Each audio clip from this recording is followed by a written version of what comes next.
안녕하십니까. 감사스마일입니다. 2022년 11월 25일 금요일 아침 방송 즐겁게 해보겠습니다. 오늘의 한 줄 명언은 승자와 패자의 차이는 간단하다. 승자는 패자들이 하기 싫어하는 것을 할 뿐이다. 사업가 덱스터 예거. 감사스마일도 정말 승자와 패자의 차이, 이 이야기를 제가 아침에 또 이야기를 하면서 그렇구나. 네. 하기 싫어하는 것을 승자들은 하는 것 같습니다. 감사스마일도 어떤 사람들하고 약속을 하게 되면 그 또 뭐 중요도에 따라서 또 결정되는 것도 있지만 먼저 약속을 하는 거를 갖다 먼저 지키려고 최대한 노력을 하고 있습니다. 일단 뭐 승자가 되려고 더 많은 노력을 하는 것 같습니다. 어제 제가 고향정책포럼 창립 세미나에 다녀왔습니다. 하고 싶은 이야기는 상당히 많은데 오늘 방송 주제랑 좀 다르기 때문에 다음번에 기회가 되면 고향정책포럼에서 이야기했었던 내용을 갖다 좀 이야기 드릴 계획이고요.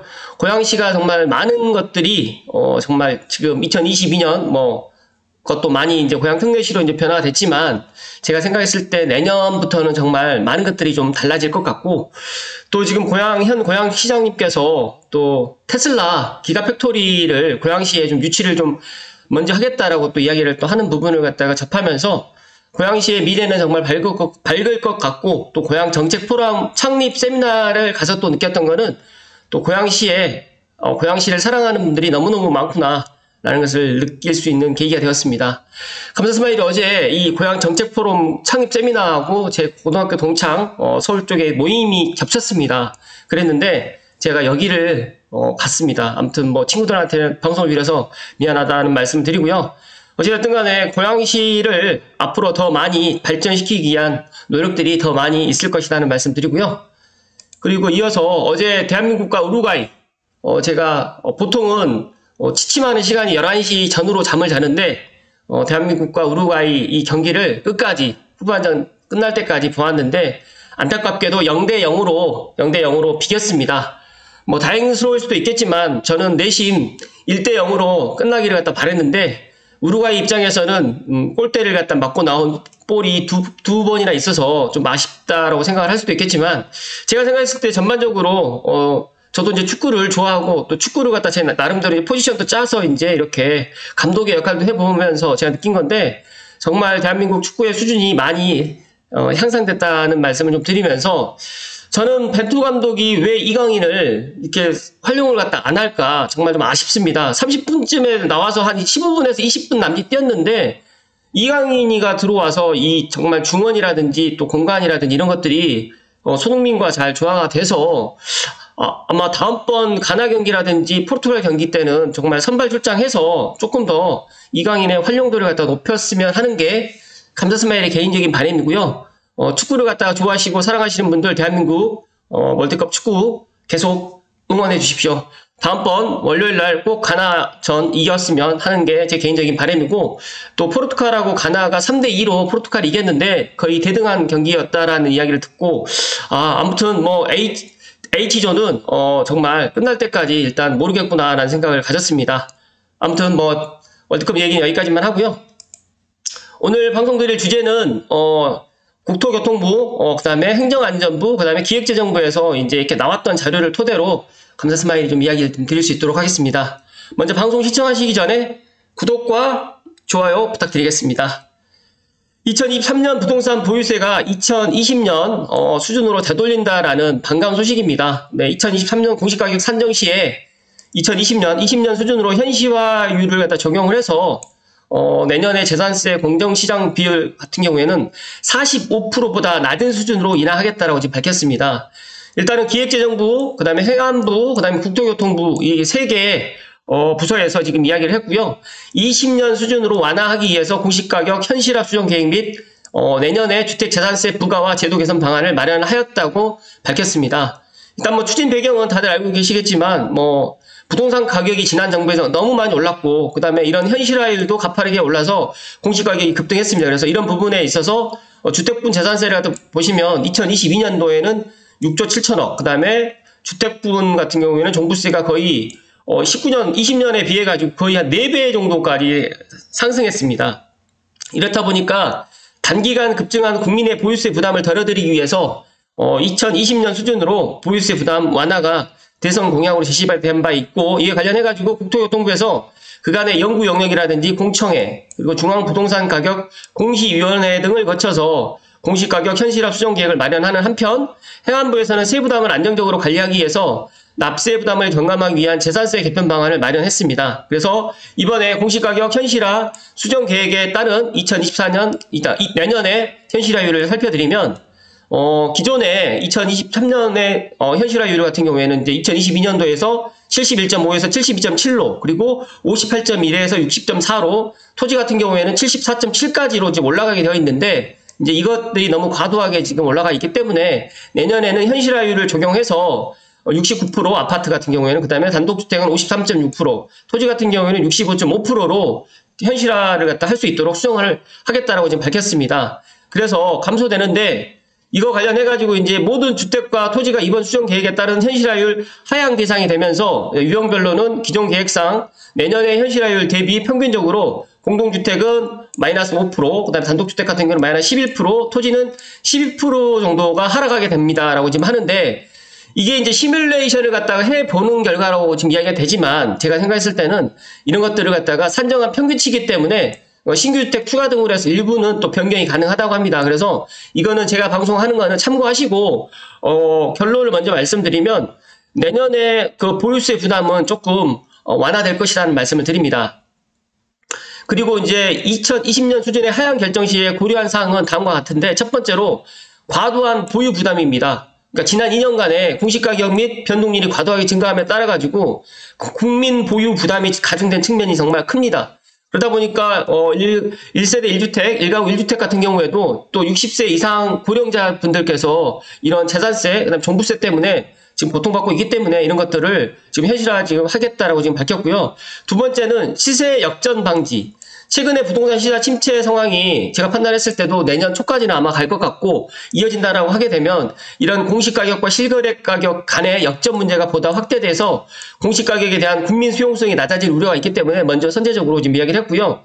세 번째로는 균형성 개선으로 2022년 수준으로 단순 공개할 경우에 부동산 유형별로 현실화율이 개선 효과가 없다라고 지금 판단을 해서 이것도 반영을 했다라고 지금 이야기를 합니다. 그래서 2023년의 최종 공시가격은 내년에 2022년의 부동산 시세 변동분을 반영해서 결정될 예정인데, 2023년 공시가격은 올해 말 시세라든지 또 내년의 현실화율 2020년 수준으로 해서 곱해서 이제 공시가격을 결정할 것 같은데, 자세한 거는 내년에 또 결정되면 다시 한번 또 이야기 드릴 수 있도록 하겠습니다. 그리고 내년 이후에 2023년 이후 2024년에도 이제 공시가격 현실화 계획을 갖고 있는데, 정부에서는 내년 이후의 부동산 시장 상황이라든지 또 경제 여건의 불확실성이 높고 시세 조사에 대한 정확성 개선이 선행될 필요가 있기 때문에 전문가 의견을 종합적으로 고려해서 이것도 내년 하반기에 마련할 예정이라고 합니다. 그리고 세 번째로는 내년에 주택 보유세 완화 방안인데, 재산세 같은 경우에도 이제 2020년 이전 수준으로 환원하겠다고 지금 밝혔고요. 공정시장가액 비율을 60%에서 45%로 인하해서 이런 것들을 갖다가 조금 재산세 부담을 올해 한시적으로 낮추긴 했지만 더더욱 그러니까 2020년 수준으로 낮출 수 있도록 하겠다라고 지금 이야기를 하고 있고요. 또 더 나가서 이제 공시가격 하락 효과 등을 반영해서 추가로 45%보다 더 낮은 수준으로 인하할 계획이라고 하는데, 이거는 구체적인 인하율은 내년에 주택가 공시가격 공개를 하고 그다음에 내년 4월경에 확정 예정이라고 합니다. 만약에 부동산 시장이 이제 조정을 받고 침체가 지속된다라고 하면 주택 공시가격도 아마 더 낮아질 것 같다라는 말씀을 드리고요.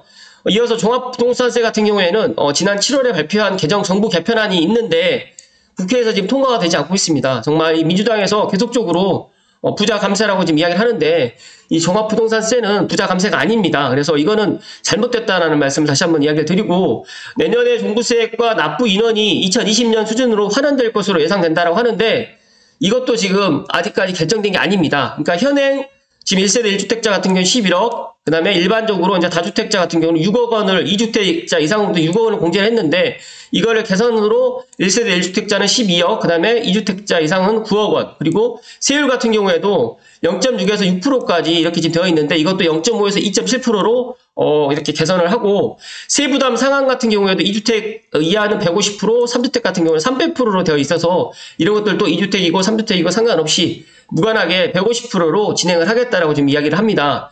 그런데 이것도 국회를 통과를 해야지만 이것도 정부 개편안이 쉽게 말해서 이제 되는 거기 때문에 이것도 지켜봐야 될 부분입니다.